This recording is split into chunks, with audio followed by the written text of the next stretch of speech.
the ability to express yourself in multiple ways is, in fact, very, very satisfying.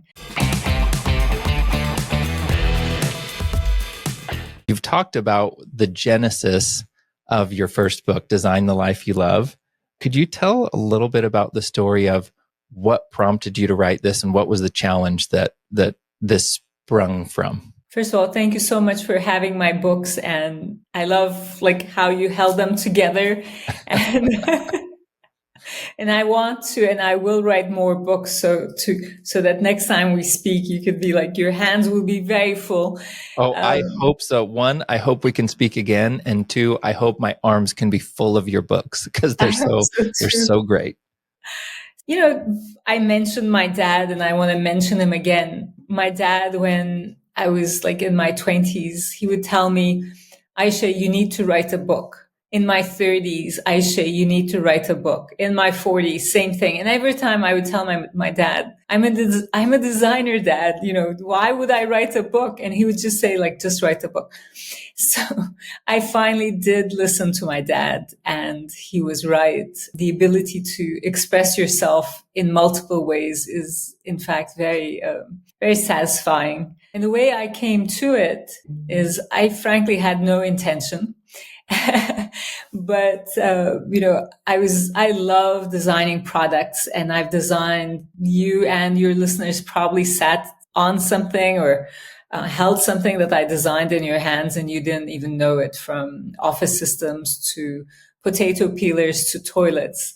And I thought that's what I'm going to do forever and ever, until in 2008, the economy crashed. And suddenly all our clients took the work in-house, which I wasn't expecting this at all. I thought this is going to happen to other people, but we're so good, it'll just pass us by. And of course, it made total sense to our clients to basically, we were an external resource to them. So they just crossed that out, and nothing personal.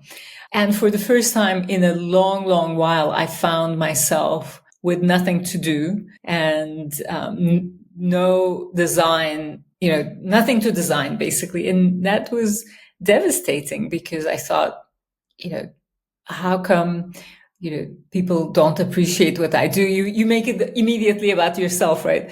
So, and it was one of my dearest friends and collaborators, Leah Kaplan. She and I have worked together since we were kids, quote unquote. But Leah was the person who said to me, look, Ayse, you have all this time in your hands. Why don't you use this time to think about how you think, because you think differently? And that was a lifeline for me. In a moment where I thought, I have nothing to offer to the world, she kind of made me realize that I do something well, and that's to think differently. And I read somewhere that, all you need is one person to believe in you, as long as that person is not your mom. So I was like, okay, Leah believes in me. That's enough for me. And I spent we basically, as a studio, had no work for about 1 year. And I used that year to look for work, but also to think about how I think. And I drew it, which is how I think. I mapped it out, and I realized that based on all my expertise as an industrial designer, that my first step when I faced the white page was to deconstruct my topic. So if it's an office system or a toilet or toothbrush, whatever it is, I started by breaking it into its pieces, trying to understand what this thing entails. And then just by the fact that I was breaking it down into its pieces, I started seeing it differently, not as this whole thing, but something made up of different pieces. But I also realized that I was breaking the preconceptions that I had. And then that gets you to think differently about the same things, then allows you to put it back together in a new way.